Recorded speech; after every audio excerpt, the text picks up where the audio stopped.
Good evening and welcome to Aware on the Air, presented by members and friends of Aware, a local peace group. The name Aware is made up of the initials of our full name, Anti-War, Anti-Racism Effort. I'm Carl Estabrook. We're recording this at noon on Tuesday, October 10th, in the studios of Urbana Public Television, Urbana, Illinois. Our subject is the wars the U.S. government is waging around the world, and the racism against people in foreign countries encouraged sotto voce by our government. At this moment, the U.S. is making war and killing people in Afghanistan, Iraq, Libya, Pakistan, Somalia, Syria, and Yemen. Thousands of U.S. troops are fighting in these wars, although most Americans are not aware of that. In addition, the 70,000 members of the U.S. Special Operations Command are active in 3/4 of the countries of the world. Their activities include kidnapping, we call it rendition, torture, and murder. As the rest of the world recognizes, but Americans don't, they're nothing less than American death squads. Why is our government terrorizing the world to the point that international polls show the U.S. is by far the most feared country in the world, not Russia, China, North Korea, or Iran? The answer is simple and horrible. The U.S. is killing people to protect the accelerating profits of the 1%, the American economic elite. The cynosure of American foreign policy for more than a century has been Eurasia, not Europe or the Western Hemisphere. Since at least the open door policy of 1899, the U.S. government has been determined to prevent the economic integration of the combined continental landmass of Europe and Asia, Eurasia, under any power, Eastern or Western, for fear that it would hinder the economic exploitation of Eurasia by the American 1%. That's what the unpleasantness with the Japanese in the 1940s was all about, conquering their greater East Asia co-prosperity sphere. That's why the U.S. left Russia to defeat Hitler alone.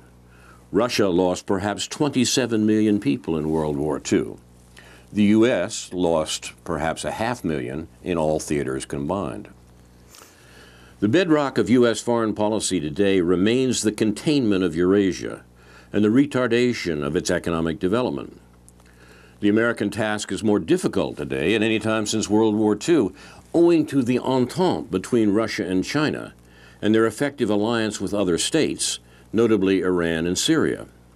That's what the 1,000 military bases the U.S. has around Eurasia are meant to contain.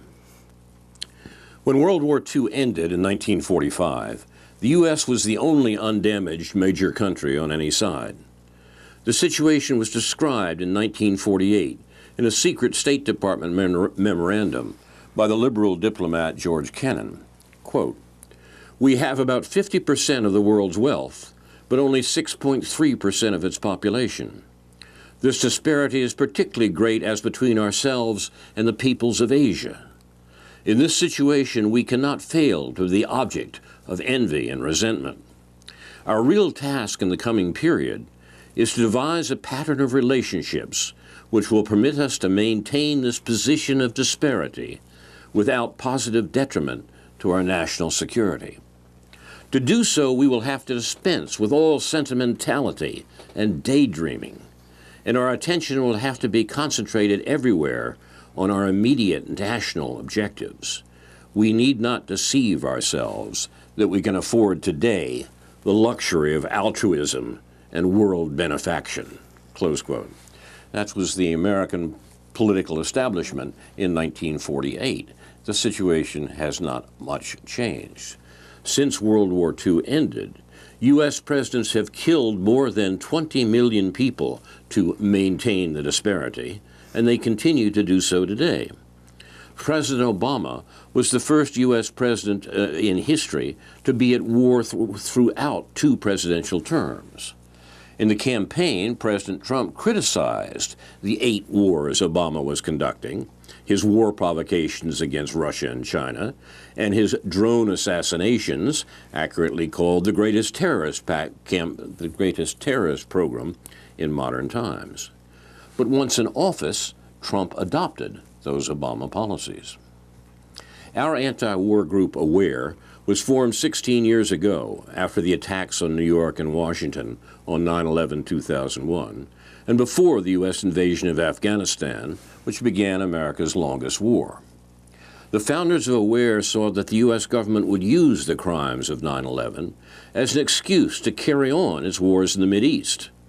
The U.S. government says it's fighting terrorism, but it is in fact killing people in order to control Mideast oil, what the U.S. State Department called in 1945 the world's greatest material prize. The U.S. doesn't need Mideast oil. What we use here comes principally from the U.S., Canada, Venezuela, and Nigeria. But control of oil from Southwest Asia and North Africa, from the Mideast, gives the U.S. a chokehold over Eurasian economic rivals from Germany to China. Since World War II, U.S. presidents have killed between 20 and 30 million people for the profits of the American economic elite.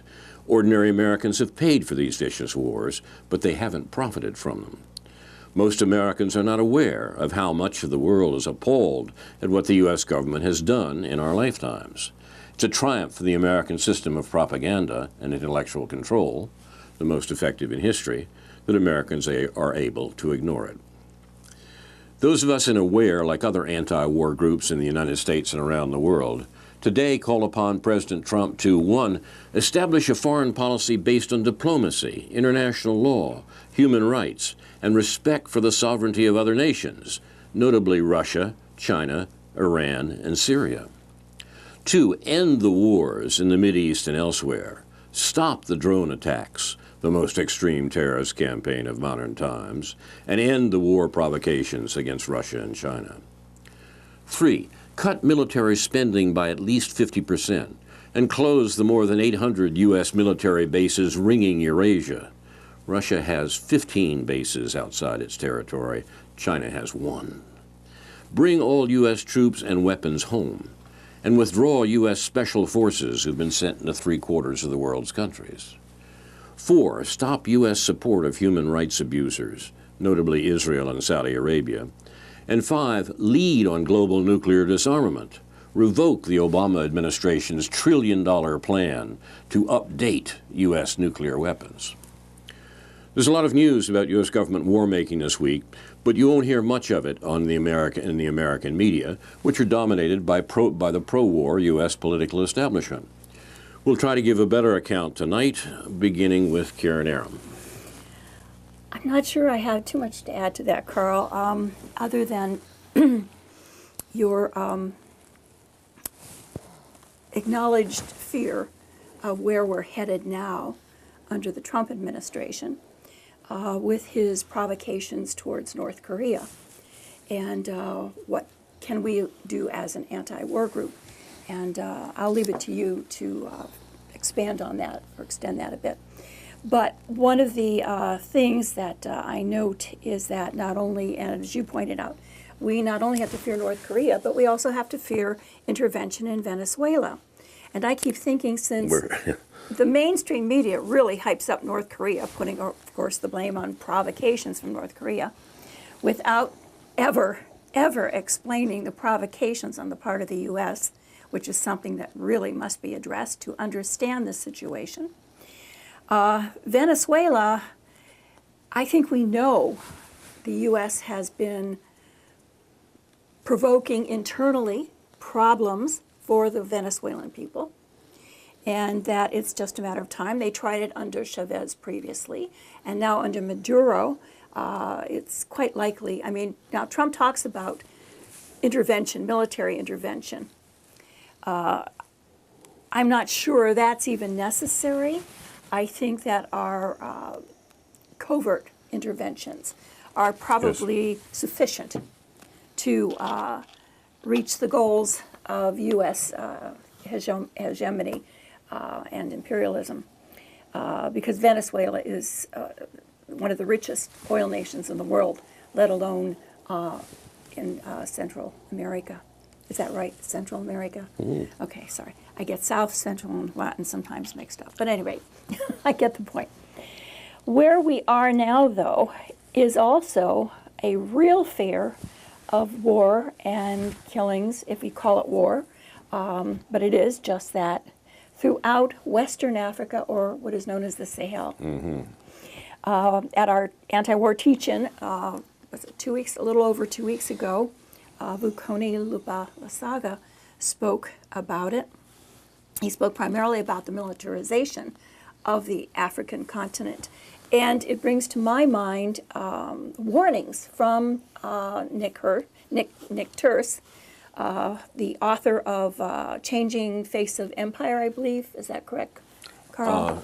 That may be right. I think it's changing. Or is that the subtitle? Yeah, I'm not remembering. Yes. I think I have the book here, but I think it's The Changing Face of Empire. Warnings that the only conclusion one can make based upon the militarization that has taken place across the African continent in that region over the past 8 years or so is that we do have intentions to that are not nice. That's the only way I'm going to leave it. And I say this because I saw a recent interview, I think it was 2 weeks ago, Chris Hedges did with the president of Namibia, and his name is Hage, I'll probably slaughter the name, I apologize, Hage Geingob. He is a former freedom fighter in the 70s. They were talking about the business and development taking place, not in just Namibia, but primarily there, but across the African nation, across African nations. I want to emphasize Africa is a continent of many nations. And he made the statement that when he was asked that the U.S. has no presence throughout Africa, it's Chinese. The Chinese are developed. And I really need to clarify what he was referring to. He was referring to business and development. And he said that his nation in particular is refusing any loans from the IMF. They know what that entails. That entails simply becoming a debtor, and that debt leads a debt that they can never pay back. And that debt, which is what's happened to other African nations and as well as other nations around the world, we've seen what's happened in Greece, that they can never really pay back because the interest is so high. And the people are somewhat impoverished, so they have limited resources to pay it back, other than their natural resources, which we take advantage of. But now we know that our goal, the U.S. goal, is to control those natural resources, and not through business and development. And because China is seen as our greatest competitor economically, that we cannot compete with. And I make that statement quite boldly. We cannot compete with them economically now because we've squandered too much of our money on military and interventions and war. That's it, on the killing machines. So it's looking very frightening. We saw what happened in Libya. And I think that it's very important for people to look at Iraq, Afghanistan, Libya, and Syria, and to see where we're headed now across Western Africa. So raise a question about China in this regard. I mean, the point that you make from the president of Namibia is very important, and as you say, what's at stake here is the Chinese economic advance in Africa, which clearly is feared and hated by the U.S., and the U.S. substitutes for it a military advance rather than an economic advance, and that is obviously extremely dangerous. But the notion that the U.S. can't compete with China because it squandered its patrimony is the point made by the Chinese billionaire Jack Ma. But in a sense, is it really quite true? I mean, the point, it seems to me, is not that the U.S. doesn't have the money to compete with China. It's the fact that the U.S. is not competing with the Chinese economic expansion under the general title, the Belt and Road Initiative, the attempt of China to establish economic links beyond China. The U.S. is perfectly capable of cooperating with that if it wants to, but it chooses not to. Right. All U.S. governments have chosen not to. As I say, back to the 19th century, the U.S. 1% has feared that an economically developed China, or largely, and economically, in a larger sense, the economic developed Eurasia, would cut down American ability to exploit the largest human population in the world. And that hasn't changed. The U.S. is absolutely consistent about that. And the point is not that the U.S. doesn't have the money, so to speak, but that it chooses not to for fear that having to share the profits would reduce those of the American 1%. Well, the idea... Well, yeah, you do make a very good point there. It's not that we don't have the money, although we are reaching a point where if we continue to put our money into militarism... That's certainly true. That's where the Chinese continue. Yes, they're building their military, but it's still a fraction exactly. of what we are doing. Right. And they prefer to do it into, well, we know the Silk Road, okay, or what is it now, not the One Belt, One Road. What are we calling it now? The BRI? One Belt, they call it the Belt and Road Initiative. Belt and Road the Chinese Initiative, yes. Government. Yes, they keep changing their names of things. I wondered why they changed that name, too. I thought mainly because they didn't want to insist that there was only one belt and one road, but there were several belts and several roads. Yeah. They're talking about the maritime and land-based transportation across Eurasia, the very thing that the U.S. government feared in 1899 when it insisted on having an open door into China. Which is very important for people to understand, because this is not only, when I began talking about it in 2014, I saw it as a means of avoiding the Malacca Straits. Which it certainly is. All shipping must traverse throughout Asia. All shipping must pass by through there. And Indonesia and Malaysia, it goes through that channel, let's say. And who controls Indonesia and Malaysia? That's right. Okay, is the U.S. So cutting off the oil supply to China coming from Africa would definitely lead to war. And so avoiding the Malacca Straits by having a land route is very important. But clearly it's much, much more than that, because it has allowed China to actually, one could say, through business and development, take over Africa and their resources. It's not just about oil, it's about uranium, it's about all of the minerals that are used in cell phones. So it also, the high-speed rail, allows them to distribute their goods and products throughout Asia, throughout Europe, and Africa, but it also, as we know, to bring it back, but at much cheaper cost, because it's high speed. And so it reduces their cost, and it improves everything. But most of all of the construction and development that takes place, all of the infrastructure that is built around the railroads. And I think I became interested in the Silk Road, as we called it back in 2014, based upon some of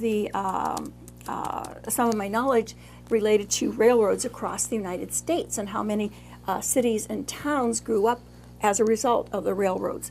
Okay, back to China now and the U.S. The U.S. has chosen to put their money into military and control of leaders of nations by literally buying them off, and getting rid of those who they cannot buy off, those who actually care about the welfare of their people. So we are looking, and if we look at the history within Libya, we know that the Chinese had a lot of business development infrastructure projects there. Bechtel is the U.S. They're our largest power plant construction company in the U.S. They had a contract initially, I think, with Gaddafi, but it was broken. It was canceled. So there are a lot of reasons why Gaddafi had to go, and Libya was turned into a cesspool, literally, of chaos, which is what we do. People think that, are we going in, are we rebuilding? No. We turn everything into a form of cesspool, because Libya now is the biggest conduit of weapons being transferred, I think, through Chad and Mali, Niger. Carl, you can talk about what took place recently in Niger. I had referred a few weeks back to an article from the World Socialist website that referred to the German and African presence in some of these nations in the Sahel and what was happening and how they were building up the military bases there. But we know AFRICOM is there, and it was put in place by the Obama administration. Even those nations that did not want the U.S. military bases on their land under Bush, when Obama came, they embraced him as a brother, as a blood relative, and as a result, he was able to accomplish putting in more and more, and the presence is frightening. Now, what will China do? This is the question. They just packed up and left Libya when it happened. Chinese do not like instability of any kind, but they also do not like war. They did not want to get involved in anything that the U.S. was involved in. Now, from what I understand, they do now, from what I've read, China does now have some contracts, and they are looking at going back into Libya if they aren't already there.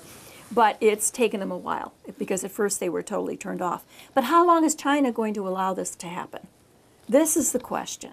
Our provocations are becoming, well, they're beyond being just provocations. How long before we end up in World War III as a result of U.S. imperialism?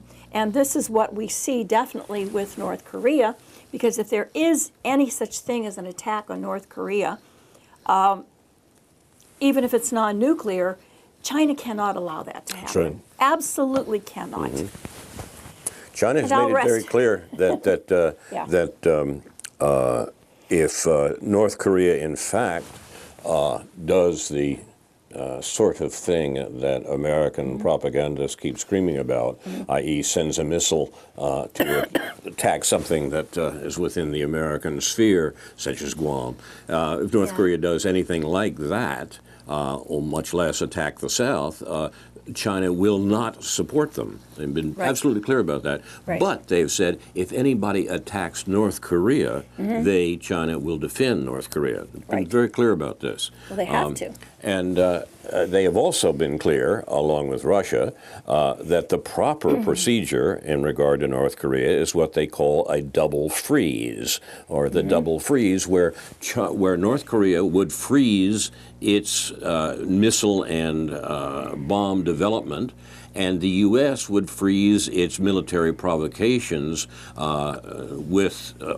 the South with the South Korean military, the practice runs of bombers and so forth, the war games directed at the North. A double freeze that makes perfect sense. Now, the interesting thing about that Russia and Chinese suggestion is that North Korea has made the same suggestion itself.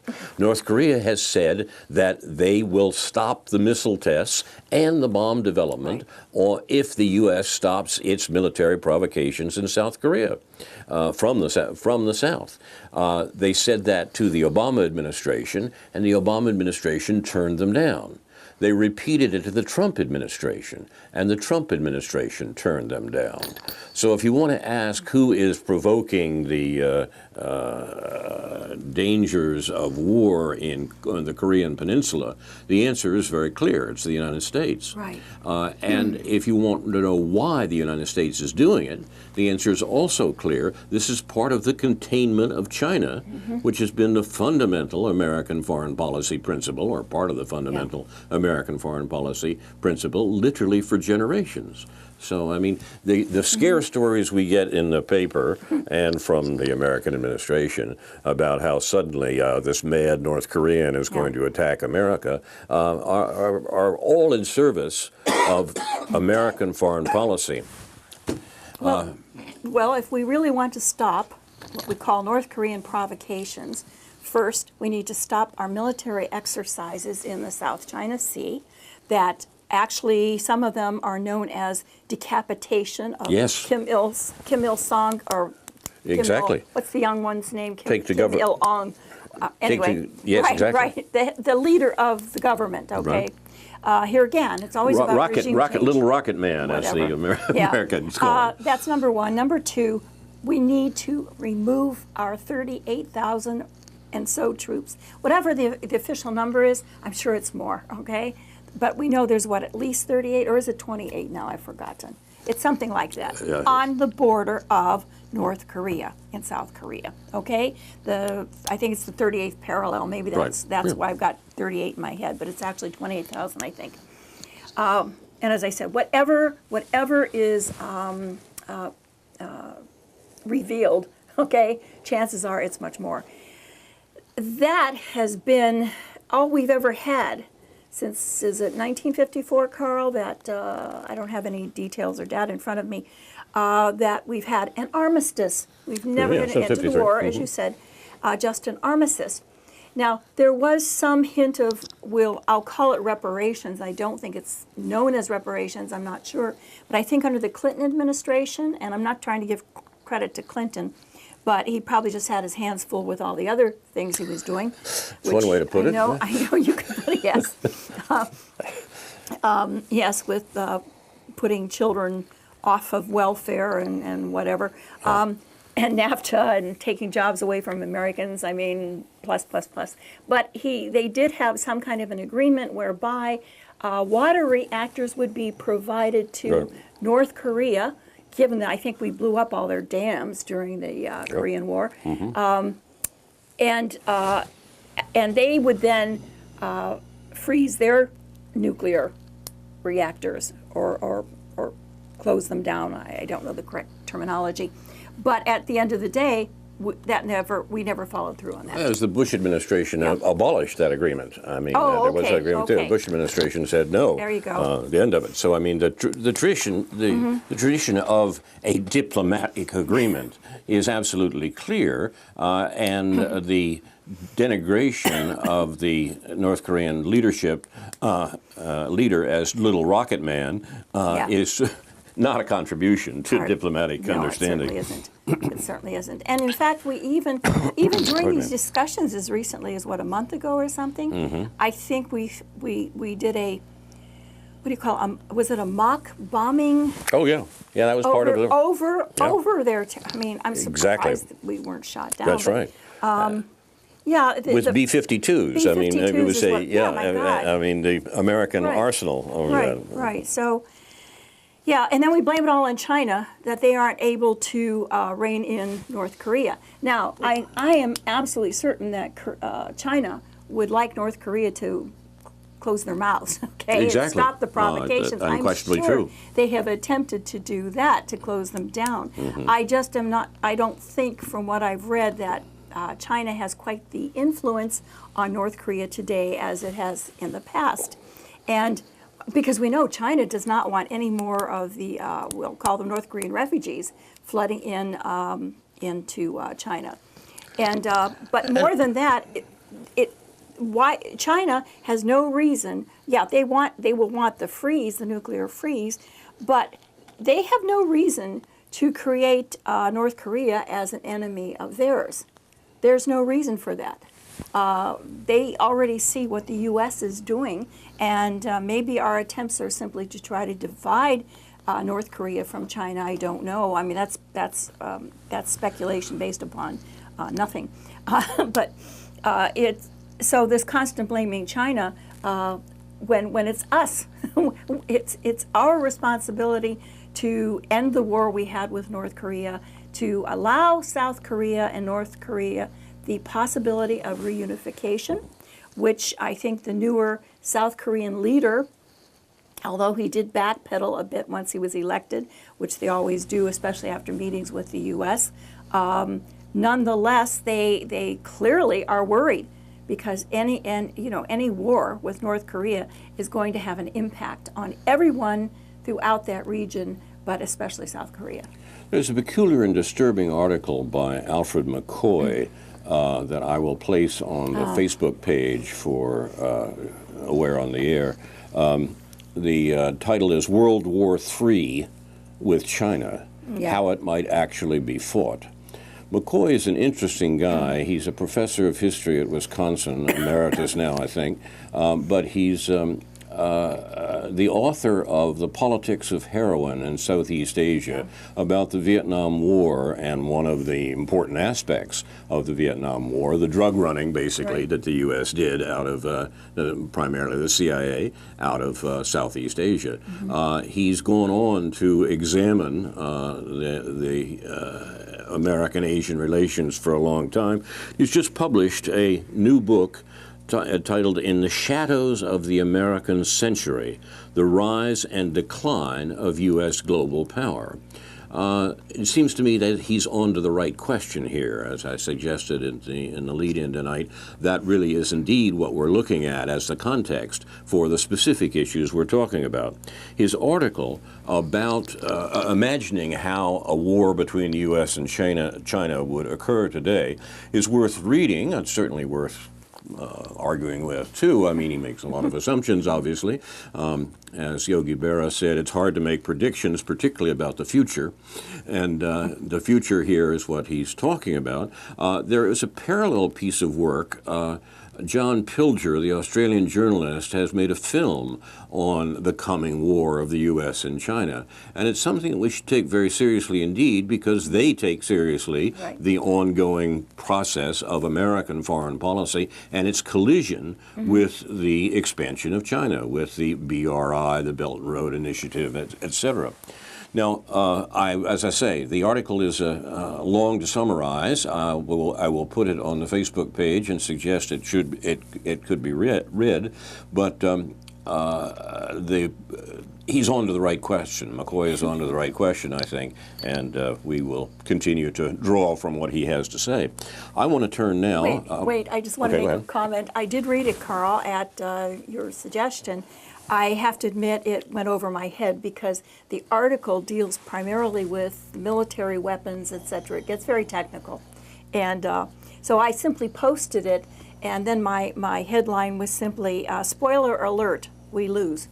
Yeah, that's very clever. You're quite right. I mean, that's right. That was my overall take, but at the end of the day, I found it very difficult to comprehend when it gets into all the... But for those people, I think Mort Russell would be one. He would probably comprehend it immediately. And people who are really into weaponry and understands nuclear, et cetera, did you understand it completely? Okay, I'll let you go on to the next topic. I won't make that claim. Okay. But the geopolitical setting is the important aspect of it. Exactly. And the technical details are, of course, relevant. Right. You're watching Aware on the Air. Carl Estabrook and Karen Aram talking about the war-making that the United States is engaged in and what can and should be done to counter it.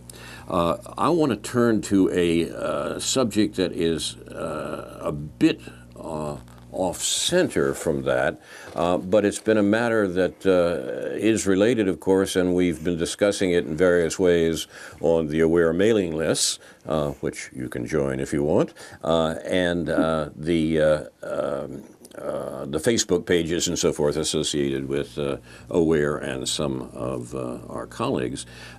This is the whole question of Antifa, the demonstrations against the presumed fascist manifestations in the United States these days.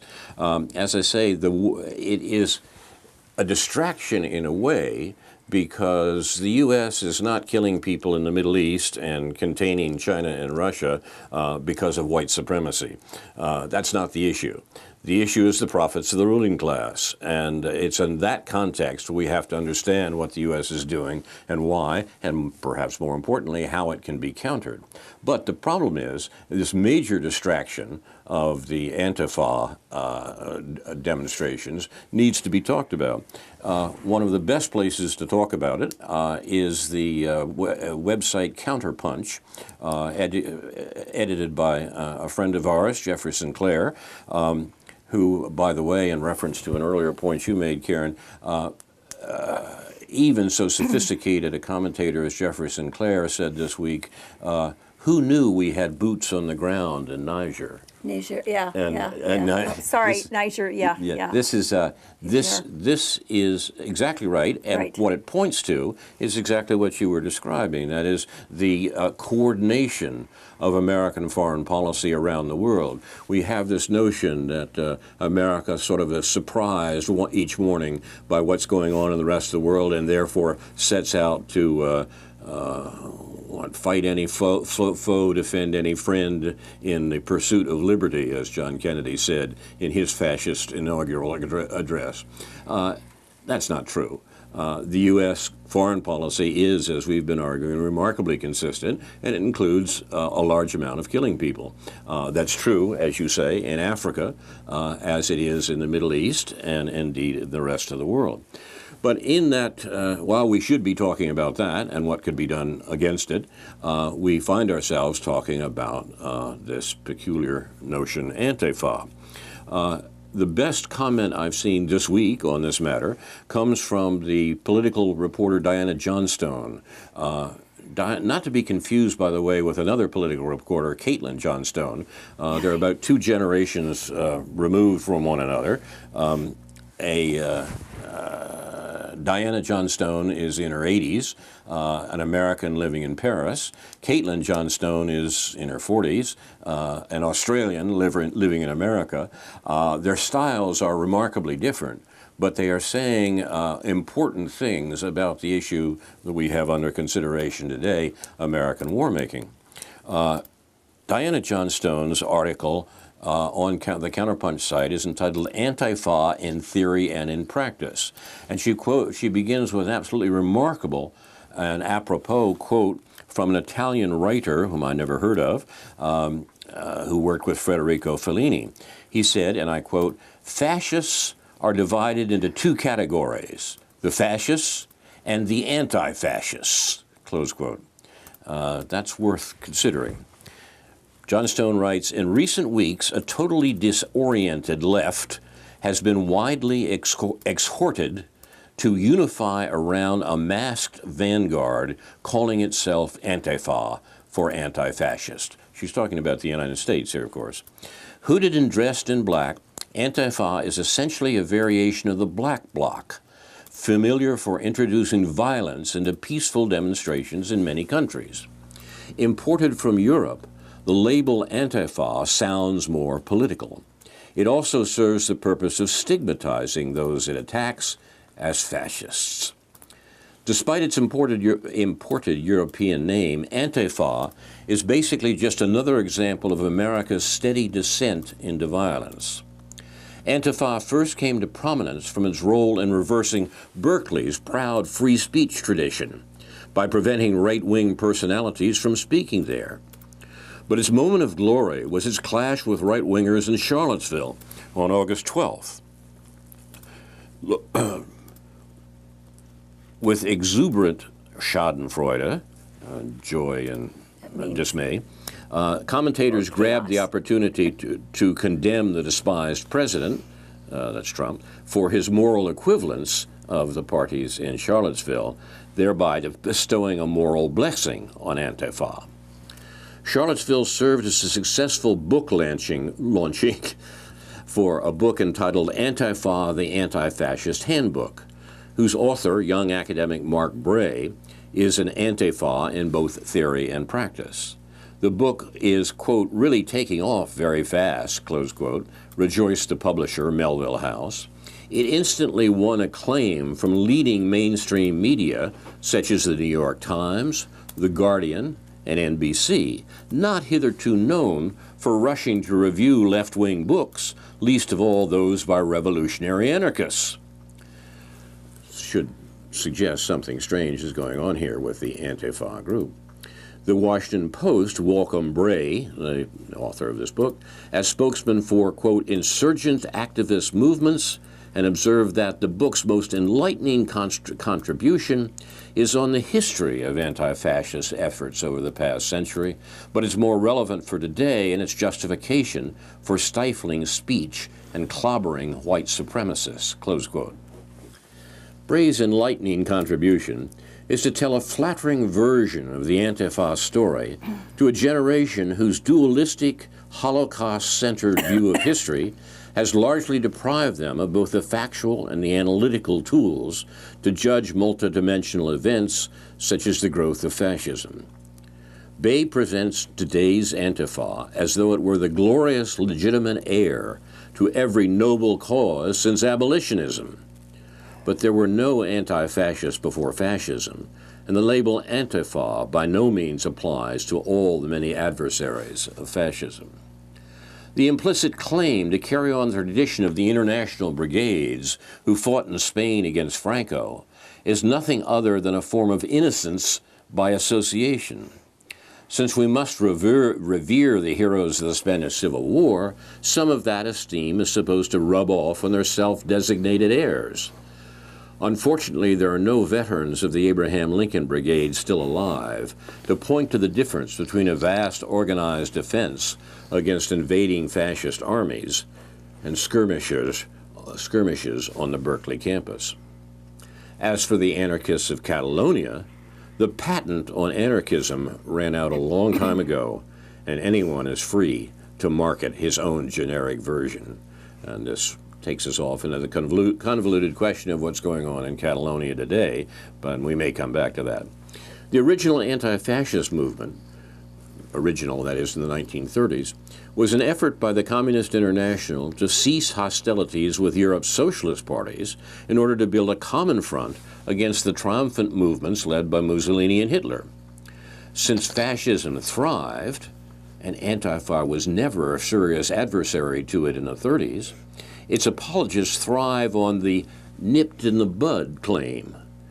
If only anti-fascists had beat up the fascist movements early enough, the latter would have been nipped in the bud. Since reason and debate failed to stop the rise of fashion, they argue, we must use street violence, which, by the way, failed even more decisively in the 30s. This is totally ahistorical. Fascism exalted violence, and violence was its preferred testing ground. Both communists and fascists were fighting in the streets, and the atmosphere of violence helped fascism thrive as a bulwark against Bolshevism, gaining the crucial support of leading capitalists and militarists in their countries, which brought them to power. Since historic fascism no longer exists, Bray's Antifa have broadened their notion of fascism to include anything that violates the current identity politics canon, from patriarchy, a pre-fascist attitude, to put it mildly, to transphobia, decidedly a post-fascist problem. The masked militants of Antifa seem to be more inspired by Batman than by Marx, or even by Bakunin. They are stormtroopers of the neoliberal war party. Since Mark Bray offers European credentials for current U.S. Antifa, it's appropriate to observe what Antifa amounts to in Europe today. In Europe, the tendency takes two forms. Black bloc activists regularly invade various leftist demonstrations in order to smash windows and fight the police. These testosterone exhibits are of minor political significance, other than provoking public calls to strengthen police forces. They are widely suspected of being influenced by police infiltration. As an example, last September 23rd, several dozen black-clad masked ruffians, tearing down posters and throwing stones, attempted to storm the platform where the flamboyant Jean-Luc Mélenchon was to address the mass meeting of La France Insoumise, today the leading leftist party in France. Their unspoken message seemed to be that nobody is revolutionary enough for them. Occasionally, they do actually spot a random skinhead to beat up. This establishes their credentials as anti-fascist.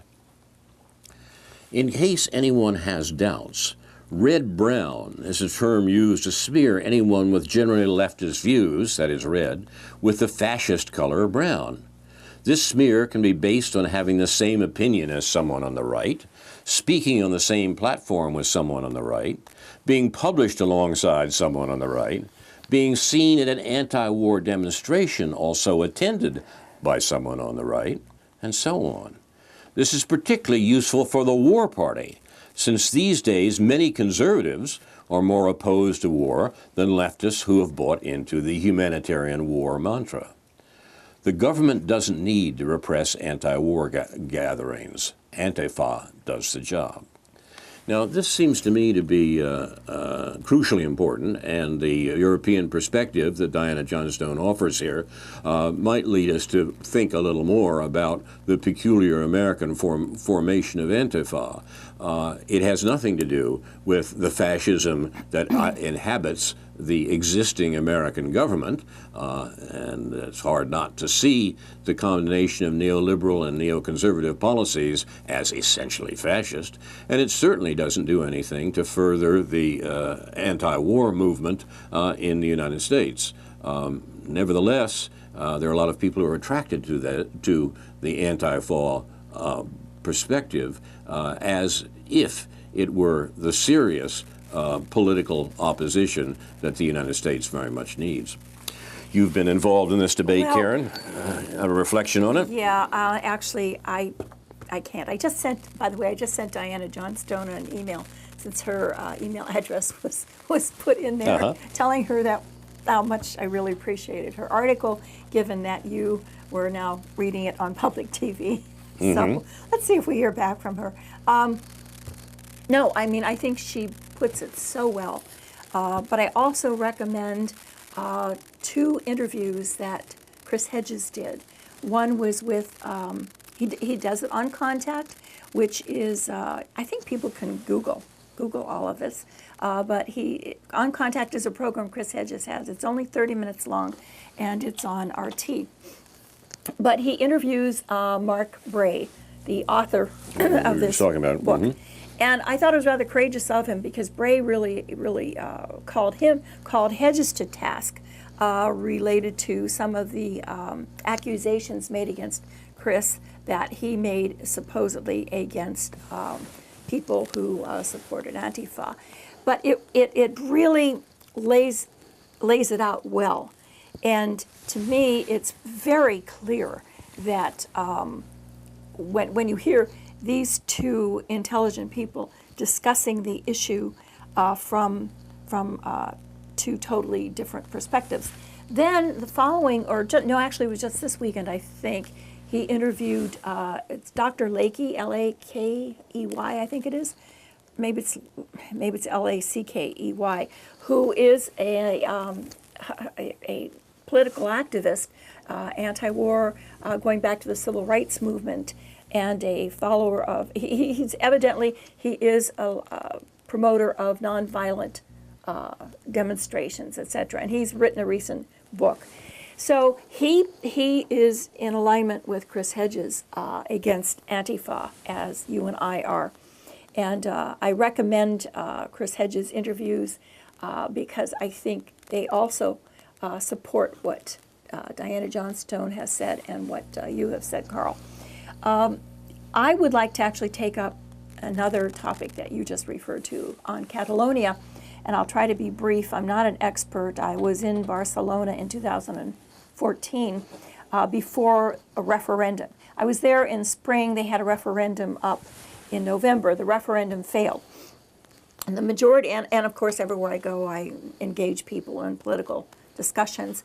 And my daughter had lined up a couple of photo shoots. She used to model, and before she went to law school, and the photographers were basically, one was an architect and one was some form of designer, that they teamed up and they do photo shoots to earn extra income because they're suffering from severe job problems, unemployment there. However, so I got to hear both sides from those people as well as from others.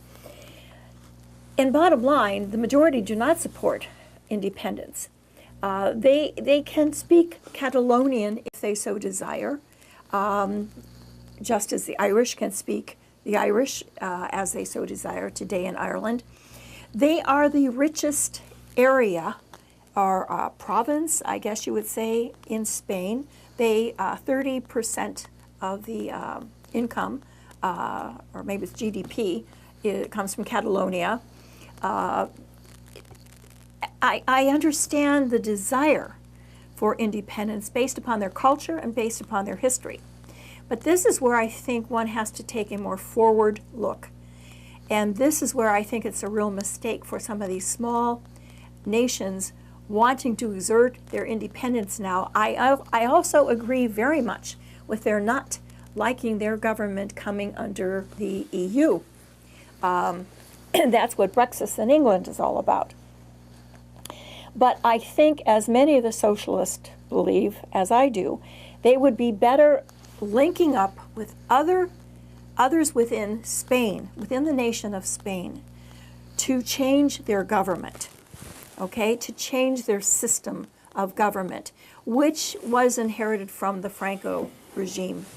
The very fact that this is taking place now, the referendum, and suddenly the police crackdown on the part of the Spanish government, and it has been a very brutal crackdown, which makes you actually wonder why so brutal. Because this is what has invited thousands of people now. Suddenly, the majority, almost 90%, are now supporting independence. Why? Because they've seen other members of their.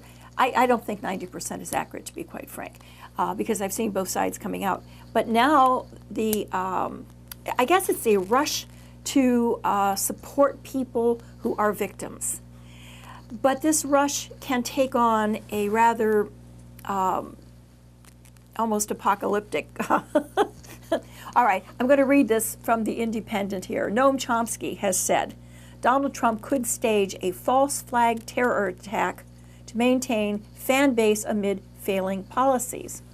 Now, I came up with this in researching independence in Catalonia. And I can't help but question what good it's going to do the Catalonian people. It certainly is not going to do any of the other people in Spain any good. And we saw what happened in Montenegro. Montenegro, and like Catalan, okay, it has an open seaport. Well, when you're on the ocean, that gives you an advantage over any nation that's landlocked for your goods and services, and for, I'm sorry, but and for foreign military bases. Okay, what happened to Montenegro is that the U.S. Or the U.S. backed NATO. Okay, NATO is us. I saw images of the people warding off NATO tanks coming into their city. They were appalled. They didn't want any part of NATO. And then the next thing I know, a couple of months later, suddenly they're embracing NATO. And as of June this year, suddenly now they are a member of NATO. I think you put your finger on the crucial question about some of the European politics that seem somewhat removed from our particular concerns here, that is American war-making. The various tergiversations of the European states under the EU are bound up with the fact that the EU is suffering under the American insistence on the sanctions on Russia. Whether the EU will be obedient enough, and particularly this means the German government and the German economy, to carry on this containment of Russia, this provocation of Russia that is the basis of U.S. foreign policy in Europe, that's the issue. And the question of the various devolutions in Europe, Catalonia, Scotland, other states that have or statelets that have proved themselves restless. This is bound up with the American attempt to make sure that Europe follows American foreign policy, which of course has been the case since the Second World War, and in days when the American control of the world economy is weakening.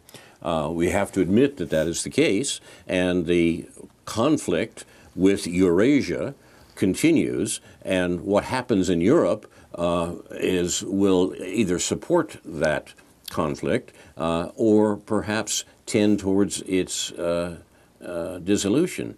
The U.S. planners do not want that, and therefore their decisions about what's going on in Europe depends entirely, or depends largely at least, on American foreign policy and its relationship to primarily Russia. These are the questions we should be talking about, not whether the Catalonians have the right to a vote or not. That seems fairly clear. But the implications of this for U.S. war making, this is a good deal less clear, and I think you're right to bring them up.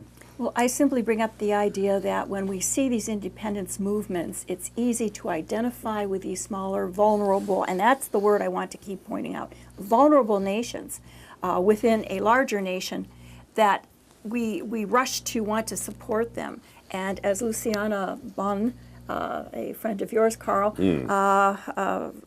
very worldly wise, has pointed out, now she claims that the minute you see the mainstream media of the U.S. supporting something, you better back off and take a closer look and gain some perspective there. And that's what I'm saying. Catalans having independence, we have to look at the big picture and what that entails. It is their decision, but I would hope that they would really look at it carefully and not simply react emotionally to the repression that is being imposed upon them by their Spanish government. You've been watching Aware on the Air, presented by members and friends of Aware, the anti-war, anti-racism effort of Champaign-Urbana, a local peace group, in the 41st week of 2017. Another week in which the world can see that the most extreme global terrorism is not made up of just the attacks by ISIS and its sympathizers around the world, but by worldwide war-making. My thanks tonight to Dr. No, J.B. Nicholson, for research. You may see, as a matter of fact, No's notes on the blog newsfromneptune.com. And just as that program draws on his work, so do we here at Aware on the Air.